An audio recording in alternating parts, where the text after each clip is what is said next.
Hello and welcome to another edition of This is Speedway. As always, we're going to have a few guests coming up a little later on in the show. We're going to have someone from the Speedway Parks Department. We will also have a guest from a new nonprofit in town called Addition by Subtraction. And then finally, we're going to have some folks from the Speedway school systems come talk about an award that they just recently received, what that award is, what it means, and how they got it. But first, we always like to start out with upcoming events. So for the month of October, we've got Speedway Trails is doing a trail cleanup along the B&O. It's going to be October 3rd at 9 a.m. They are looking for volunteers. All the details are going to be on the Speedway Trails Facebook page, but just generally, they're going to do a cleanup starting at Olin Avenue to as far east as they can get on Michigan Street. There's, trash, weeds, so if you can bring trash bags, loppers, handsaws, anything like that to just help clean up the brush and the debris and the trash along the trail, that would be phenomenal. Again, for more information, please go to the Speedway Trail Association Facebook page and you'll get all the details, but that is October 3rd at 9 a.m. Next up with the IMS. Most folks have probably heard about it, but we got a few races coming up. And this time they are going to have people that are able to go into the IMS to watch. So spectators will be back in town. First up is the IndyCar Harvest GP, and that's October 1st to the 3rd, so literally today for the next couple of days. Then the NTT IndyCar Series doubleheader. Friday, October 2nd, there's going to be events Friday, Saturday, and Sunday, so it's not just a one-day event here. Main Street businesses are going to have, pumpkin themes and fall themes, and so there's going to be specials and decorations all along Main Street, so I highly recommend you visit some of the businesses there, just kind of breathe in the atmosphere and have some food. Finally, IMS is hosting a pumpkin carving contest. So for those of you that would like to be a part of this contest and get more information, all of that information is on the IMS website. And then finally, Super Bikes at the Brickyard. This is happening from October 9th to 11th. And again, more details can be found specifically on the IMS website. Next up is the Speedway Library. There are a lot of events and programming coming up. Obviously, it's kind of Halloween season. So they're going to do virtual scary stories for both children, which happens October 3rd and 17th, and then teens, young adults, is going to be October 10th, 24th, and 31st. Now, in addition to that, they're going to be having a lot of different theme opportunities this month with crafts, adult Halloween cocktail making tips. So if you want to learn about a scary cocktail, I guess you should show up and learn how to make one of those. And then obviously book discussions that they continually do. So please go to their website for more detailed information on the calendar that they've got. And that website is at speedway.lib for library.in.us. All details are listed on their website. Next up is the police.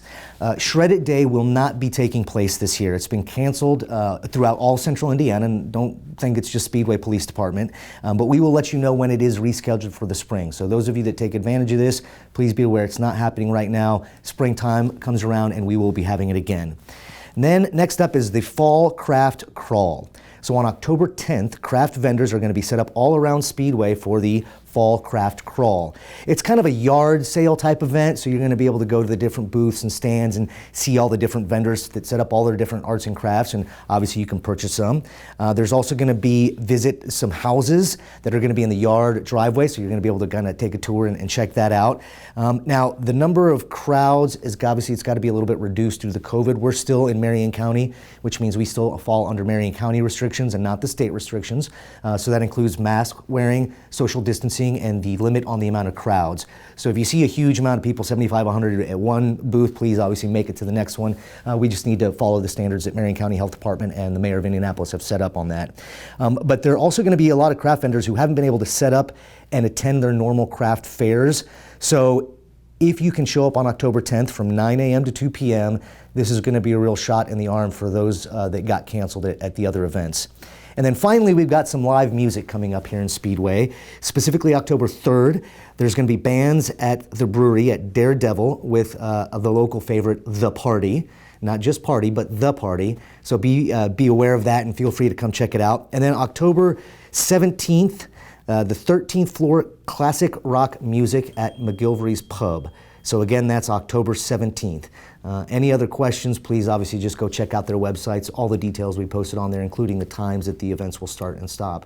So with that, let's get on to the guests. The first group that we have on today is called Adding by Subtracting, and we have with us the founder, Donna Kozad, and her daughter, Amy Magana. So welcome to you both. Thank you for appearing. So let's just kind of get right into it. What is Adding by Subtracting? Adding by Subtracting is a non-for-profit organization to supply school teachers with supplies that they might need throughout the year. And how did this idea come about? My father-in-law was an educator, and my mother-in-law, she was a pharmacist, but education was huge in their family. And she was a believer that education didn't just come from school, it came from home, it came from society, it came from all different measures. And one of my favorite things when my girls was little was to go school shopping, picking out the folders, and just Lisa Frank was like a big thing back in the day. So just picking out the school supplies was always a fun thing. And as they grew older and they didn't need the supplies, I still would go and buy supplies and donate them to schools. And then I got away from that a little bit, just got busy with other things in life. And a couple years ago, I talked about starting this organization, but it was talk, no action. And the only time that I would really talk about it would be when school was starting back. We'd go, oh, we need to do this, we need to do this. So this year, when the day that I came into work and Chris Hill said, hey, don't get too comfortable because we're about to shut down. I said, well, what do you mean? Mm-hmm. And he said, we're shutting down because of COVID. Immediately, I texted both of my girls and I said, what's going to happen to all these little kids? Yeah. Education that's their foundation. What is going to happen to these little kids? And then the parents on top of that, the parents who are out of work, how are they going to buy school supplies? Mm-hmm. So I was off work for the first month because we used that time just to upgrade the restaurant. But then when we came back, things were a lot different for us at the restaurant as far as what we were making, because people became very generous with their tipping. And so I just decided right then that every night when I went home, I would put back a certain percentage, and then that's what I would use to start funding the foundation. We've also gone through a lot of changes at the restaurant that a lot of people don't realize is that there's a lot more on our plate with sanitizing. We have to have different certifications. A lot of different things have changed for us with the Board of Health. And so I've helped Chris out in that area. I went, got certified in everything that we needed to get. And so, and it kind of, I guess in exchange for that, then he made a sizable donation to the foundation as well. So that's where it all got started, is really, I mean, I don't want to say COVID prompted it, but it kind of sort of did, because that was the, hey, let's do this. Let's get this going right now. And so I just hit the ground running with it. I got us registered with the state. Andy Harris is in the process of getting us set up with our 501c3. Okay. So I'm very appreciative to him for helping us out with that. So, yeah. So since this is your first year, and you're just starting out, you said you got a couple of kind of initial donations, but really you were the first donor to your own organization. How do you now sustain funding? How can people donate, I guess, is the question. People can donate through our website, but if people don't want to donate on the website, if they would rather just buy the things themselves, we're taking anything and everything. Folders, crayons, pencils, calculators, anything that they would like to donate, because everything is used at some level. Mm-hmm. Most of the supplies that we have now, I would say, are elementary, because they are papers and pencils and crayons and markers and glue sticks, and you're not using that at a high school level. But there are some things that high school teachers will need, graphing paper, and they'll need loose leaf paper and spiral notebooks, things like that as well. So you're focusing your donations on all age ranges up through high school then? Yes. Okay, yeah. That's good to know, because some folks might think, well, it's only elementary school, so let's just give them here. What's your top, say, 2 needs? Top 2 needs. For elementary, it's definitely going to be crayons. And then for high school, it would be calculators. Okay, that way folks know, and you can kind of put that bug in their ear. Yep, absolutely. Aside from donations, how can people get involved in this? They can help us out with any kind of fundraiser idea. There's a couple people that have reached out to me from being on Facebook, and their husbands are involved in different organizations. Like one, he's in a motorcycle club, and they do like the Loot for Life and the Ride for Riley, different things like that. So, she organizes all of that for their particular club. So she said, once you get up and going, then we'll organize a ride for you as well. And so, and one thing that Chris is doing for us at the restaurant at Dawson's on Main is I make the creme brulee there. And so he is donating $1.50 of every portion of sales to the organization. So that'll be ongoing every day. So. Well, creme brulee is one of my favorite desserts. So now that I know that, yes, I'll have to buy a couple of those. And Dawson's is also a drop-off and pickup location. Yes, absolutely. Chris has agreed for Dawson's to be a drop-off. If people want to drop off supplies, I don't have to be there. Everybody there knows. My coworkers have been amazing. There's a couple gals that, at the end of every shift, it may be $2 or $3, or it may be $30 or $40. They're like, here, go buy more crayons, here. So, the help so far has been really, really amazing. And I couldn't ask for a better boss. Chris Hill is fantastic. So he's agreed to let us do the drop off and pick up. So if school teachers need supplies and I can't get them to them for whatever reason, and they can come to Speedway and pick them up. So. Well, that brings up the next question in terms of logistics. How are you getting the supplies to the schools? Do the teachers have to come get it from you? Are you mailing it? Are you driving it out there? Well, we're not going to be mailing it because with us being so new, we just don't have the funding to pay for postage. Mm-hmm. So either she or I will drop it off to the school, or they will come and pick it up. And that all depends on what school regulations are. And that makes perfect sense. So each school system is going to have its own. Right, each school is different. Right. Well, and maybe volunteers can help drive some of those supplies out there if need be. Right, absolutely. Yeah. Great. And we are having just the teachers reach out to us rather than the students or the parents. So it's all done directly through the teachers. Now, you mentioned one thing, just to clarify for the audience, that you're in the process of getting your 501c3. So that means that currently donations are not tax deductible, but they will be once your paperwork comes through. They will be once the papaperwork is processed. Okay, correct. Excellent. Well, I just want to wrap it up with a simple, what else do you want the community to know? Just that we're very appreciative for everything that everyone has already done.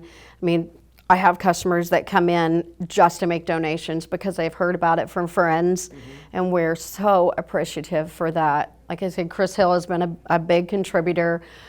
Jane Gauchi, she's also here in Speedway, and Jane is one of my favorite people. She's a little aggressive, and I love that about her. I absolutely love it. I look up to Jane a lot. I see what she's done in life, and she's just done a lot of amazing things. She's a single mom raising her son, and she's such a good woman. And she came in a couple weeks ago and asked me how things were going, and she just reaches in her purse and says, here, I don't know how much is here, but it's all yours. And I said to her next time she came in, I go, I think that donation was a little bit more than probably what you thought. She said it didn't matter.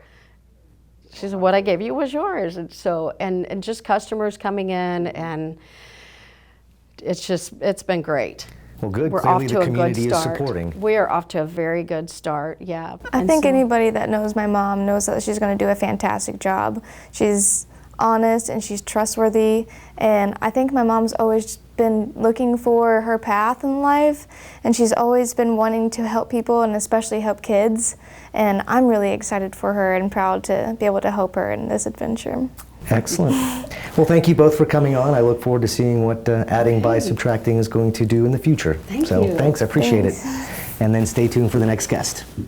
Our next guest is a group of gentlemen from Speedway School Systems, and we're here to discuss a phenomenal award that they just received. So I'd like to get them on camera, just say, hey, can you please introduce yourselves, and then let us know, what is this 2020 Blue Ribbon Excellence in School? What kind of a prize is this? What kind of what does it take, I guess, to get there? So if you guys can just open it up and let us know, because this is really a great honor for Speedway School Systems. Well, first of all, my name's Kyle Treble. I'm the superintendent of School Town of Speedway. I'm John Disney, Assistant Superintendent of Speedway Schools. Lucas Zartman, principal of the high school. And Carlos, we're very honored to receive this award. And to get this award, you have to be nominated by the state, first of all, the Department of Education. And there's a couple criteria to become even a candidate or to be nominated for a National Blue Ribbon School. First of all, the state, there was 8 total schools that got this award this year. We're one of 2 high schools in the whole state. So it's a pretty big honor for Speedway High School to get this great honor. But the Department of Education, they have some criteria that they have to go through, and the school does. And the first one is performance of your high school. And as we all know, Speedway High School performs very high. And you have to be a top 15% of math and reading and writing of the state assessments. And we were able to accomplish that. We had high student growth. Our overall performance was high, and our subgroups was extremely high. So the kudos goes to our students and our teachers, and Mr. Zartman will talk about that in a second. The second one kind of separates us from everybody else, and that's really the disadvantaged students is what the category is called. So our free and reduced rate right now at this time is about 51% of free and reduced students that come through our school system. We have 12% with disabilities and 35% that's ELL, and that's English New Language students. Folks, those are people that struggle sometimes, or they come to us and they don't even speak English. Yeah. So we have our hands full, and with the results that we get each and every day and each and every year is really phenomenal that we're able to accomplish this with our high performance and with the students that come to us. Just give us time with our great teachers and small class sizes, because we usually give us enough time. We usually find results at the end of this, and that's great for our students and their parents. Well, it's definitely a testament to the system you have set up in place, as well as, like you said, the teachers and administrators, so that's phenomenal. What would you like to tell us about your high school, sir? Well, as Dr. Trebley mentioned, and I'm asked often, you know, what is the secret to our success at Speedway High School? And I tell people that the magic starts in our classrooms. We are fortunate to have the best teachers that I have ever been around in my professional education career, and the things that they are able to do in the classroom, and it really starts with the relationships that they build with each and every student, and when they're able to do that, and then on top of the relationship building, just their ability to take students where they're currently at, and not only make them believe that they can go much higher, but then show them how to get there. And the second piece of that is it really is a team effort. What I mean by that is, you know, the thing that allows us to not only get great teachers but keep great teachers is the support that we get from our community, and it starts with our parents are phenomenal, our students are phenomenal, but then overall just you know, the things that the community does to support not just the high school but overall our schools. You know, when you have students that are coming into your building, and they know that there's adults not only in that building but outside of that building that care for them, it allows you to create an educational environment that allows all students, even those that are coming from disadvantaged backgrounds, to not only be successful but to excel. And that's really where the magic lies at the high school. Now, once this award was announced that you had received it, what was the reaction amongst the teachers, the students, obviously the administration? Kind of how'd that make everybody feel? Everyone was very excited, and you know, I was so proud just from the standpoint of our teachers put in so much time, effort. They love our kids. They love this community, and they go above and beyond. They go above and beyond on a daily basis with the things that they do to ensure that every student in their classroom is learning. And to see that effort pay off and to be recognized for that was just it was a tremendous feeling, I think, for everybody. Mm-hmm. Now, question, and I'm ignorant on this, is this the first time that Speedway School System has received this award? Or have you guys got it in the past? Well, let Mr. John Disney answer that. All right. Answer that one. In 2006, the junior high school, Speedway Junior High School, was awarded the National Blue Ribbon School Award. So it's the second school in Speedway history to do that. But one of the things I don't think either one of these gentlemen are given enough credit for is we've gotten four-star school before, which is a state level award. We've gotten some things with AP classes, number of classes our kids have passed AP courses with at our high school. But this is a national recognition. They take the top high schools, top schools in the nation. You have to be in a certain percentage of schools in the nation to be considered for this. So for Speedway High School, if you'll look up history of National Blue Ribbon schools, you'll see a lot of schools that have a very high socioeconomic standing with their kids, and their kids perform high.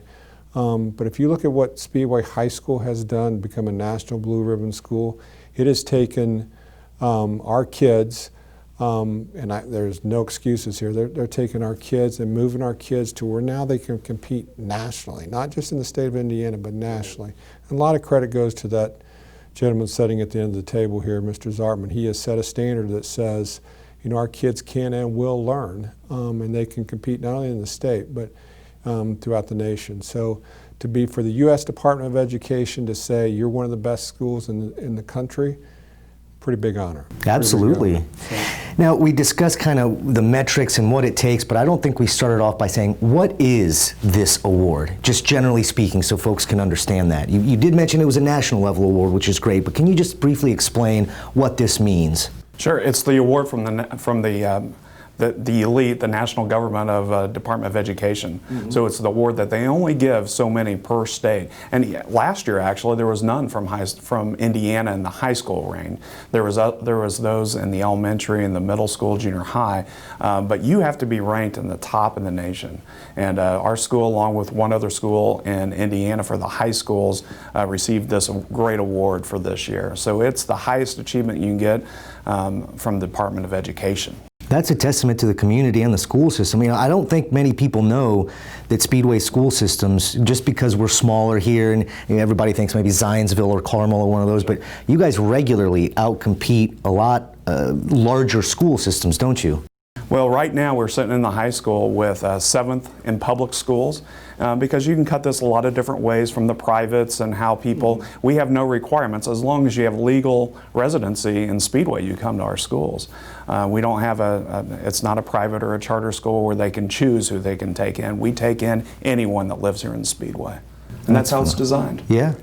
And you know, it might be one of the best kept secrets of Speedway at the high school level, especially. We have built an advanced placement AP program that has not only become one of the highest performing in the state, but in the nation. And what that means for our students is we have many of our seniors, first off, over 50% of our seniors get a qualifying score on at least one AP exam. And for every qualifying score, most colleges and universities award 3 college credits for that qualifying exam.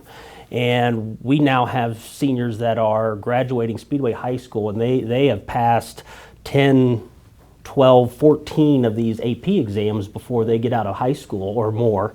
And so we have a lot of graduates now that are going into college, and they're going in as either second semester freshmen, first semester sophomores, but in some cases second semester sophomores or even first semester juniors, because of the college credits they're able to earn through our advanced placement program, which has really been the catalyst of pushing not only our expectations, but our student academic achievement to the heights that we are now. Well, and obviously for the parents of those folks going to college, that translates into a direct economic impact of not having to pay for an extra year and a half of college. So we're literally raising the bar there for everybody. That's phenomenal. Gentlemen, are there any other information, any other details, anything else you want the community to know about what's going on, not only with this award, but in the school system in general? I thank the community for their support. Each year, we're able to do things that we can because we made a commitment a long time ago. And the people before me, the people that made this decision that education was important, all the way back from the beginning of times here in Speedway schools, this is the payoff right now. And we continue to keep that going. And the success that we have is because of the commitment of the people in this town, and they continue to support our schools. So I just want to say thank you to them, because this award is for everybody in this community, from all the way K through 12. And if you're a resident of Speedway, great job. Excellent. Well, thank you all for coming on board today, and I enjoyed chatting with you, and definitely excited to hear the news that you got this award. So thank you. Thank you. Thank you. Our next guest is Tammy Smith. She's the Director of Speedway Parks. So Tammy, thank you for joining us today. Thanks for having me. Absolutely. So I gather that we are going to talk about Speedway Youth Basketball. Correct. So real simply, real quick, kind of what is this program? Speedway Youth Basketball is our rec league that's run through the Parks Department, but it is run with parent volunteers. So we do need parent volunteers in order to make it successful each year. We also partner with the schools. Coach Bennett, Mr. Chuck Bennett, he works with our boys 3rd, 4th grade, along with the high school basketball players. So that's a great entry-level basketball program for those young 3rd and 4th grade boys. They get real excited working with those high school kids. Absolutely. Question, do the participants that sign up for this, do they have to be a Speedway resident to participate in this program? No, they do not. We do have a resident fee and a non-resident fee, but they do not have to be a resident of Speedway in order to participate. The cost of participating is $65 for residents and $75 for non-residents, and that fee does include the jersey. And then what else does it include? I mean, you get to play in all the games, obviously, you do all the practices. Right, you have all the practices, you'll be playing the games, and then the jersey. We do have to pay for referees, such like that, so the cost helps with that. Okay. Well, obviously we're in a crazy time with COVID and all that. How does this impact the basketball, the youth basketball, or are there any changes? Can you just kind of describe what's going on to make sure the precautions are being taken? Sure, right. We monitor all the current existing mandates that are for Marion County. And right now we do require them to wear a mask, but they will not have to wear it during playtime. But when they are on the bench, they will have to wear a mask. And somewhat social distancing when they're in a group setting. Again, when they are playing, they do not have to do that. But we will also monitor that, so if something changes during the season, we will adjust our requirements. One of the big changes is there will not be allowed, we will not allow spectators for practices. All of our games for the girls, we're going to be partnering with Monrovia this year, so we're real excited for the girls to have an opportunity of league play. In the last year, they were unable to do that. We struggle getting enough girls to have enough teams to do that. And we have gone outside of Speedway for gameplay in the past. We're real excited about having that partnership with Monrovia this year. They have a similar program as us. They're going to host all the games on Saturdays, and the girls will have 8 opportunities for 8 games. So we're real excited about that opportunity. And Monrovia is outside of Marion County, so they are also following the similar rules that I just outlined, masks, except when they're playing, but they will allow spectators at the games, but they may be limited number, and depending on what those numbers, if we feel like we're going to exceed or come close to that number, we'll make adjustments where each player's family gets so many opportunities to get a ticket. So. Okay. I'd like to circle back to the beginning. You'd mentioned at the very beginning here about you needing parents as volunteers. Yes. So can you describe how can someone sign up to be a volunteer? What kind of time commitment is there, and what would they be doing? The big thing is we need coaches, especially for our 5th, 6th grade boys. That's where we always struggle getting coaches for the 5th, 6th grade boys. Parents have always stepped up and come through, so I have no doubt that they'll do that again for us this year. So the time commitment is they typically practice once a week at one of the elementary schools, and then they have game time on Saturdays. So I'm assuming that's how we're going to move forward with it again this year, 1 practice a week and then game time. So I need volunteers for coaching. Also for the 5th, 6th grade boys, we have the games at the Speedway Junior High, and we will have a concession stand, and so I could use volunteers to help run a concession stand as well. It's just prepackaged stuff due to COVID, so it's super simple. And all they need to do is reach out to me. They can email me at tsmith@speedwayIN.gov, and I'll walk them through it and get them signed up. Coaches do need to have a background check, but I take care of all that, so they just need to contact me. Perfect. Just to kind of wrap it up, any other final words or final bit of information that you would like the residents to know about? Yeah, we're getting a little bit of a late start, so the sooner that you can sign up, the better, because we do need to let, especially the girls, we do need to let Monrovia know how many teams we're going to have.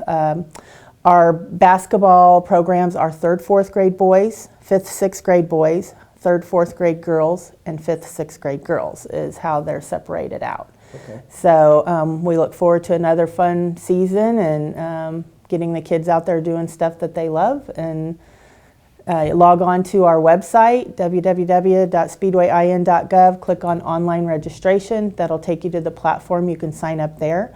We will have an in-person sign up Thursday, October 8th, between 4 to 7 p.m. at the Annex offices located at 5620 Crawfordsville Road, Suite M, right next to Subway in the Speedway Shopping Center. Great. Well, Tammy, thanks for coming on board and letting us know what your program is all about and how people can get involved. So I appreciate it. Great, thank you. I look forward to having another great season with the wonderful residents of Speedway. Sounds good. Alrighty, well that wraps it up for this month's edition of This is Speedway. I want to thank the 3 organizations that came on, the school system, the new nonprofit, Addition by Subtraction, and then finally the Speedway Parks Department to talk about the youth basketball. As always, if you have any questions, comments, concerns, please don't hesitate to reach out to us. I'd be happy to answer any questions on camera that you might have or that you think about. So you've got a month to turn those in. Feel free to email Kelly Turner, our communications director, at kturner@speedwayIN.gov with any of your questions or comments. Other than that, I want to thank the residents for watching. I want to say it's been a blast being your town manager these past 5-6 months, and I look forward to the next few years. So thanks for watching, and we'll see you next month.